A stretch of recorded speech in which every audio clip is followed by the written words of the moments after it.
you're actually hearing the vibration of the sun. It almost has a warmth to it. It's just enough where I can almost feel the sound on my skin or on my clothes. I imagine feeling the sun, moving next to me. My name is Alex Young, and I am the Associate Director for Science in the Heliophysics Science Division here at NASA Goddard Space Flight Center. When anything material moves, waves travel through it, and the same thing happens inside the sun. And these waves are traveling, bouncing around inside the sun. And if your eyes were sensitive enough, you actually could see this jiggle. But what scientists have done is they've taken that jiggle and turned it into sound, into a sound that we can hear with our own ears. The sun is vibrating at lots of different frequencies.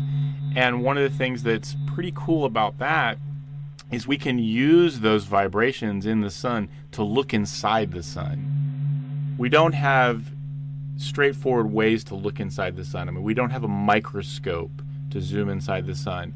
So using a star or the sun's natural vibrations allows us to see inside of it. And we can see huge rivers of solar material flowing around. We are finally starting to understand the layers of the sun and the complexity. It's really cool because all of this complex motions inside the sun are in fact what generates magnetic fields inside the sun. And those magnetic fields float up to the surface and give us sunspots. And those sunspots give us solar flares and coronal mass ejections, this whole thing we call space weather. So all of these things are connected. And that simple sound is giving us a probe inside of a star. I think that's a pretty cool thing.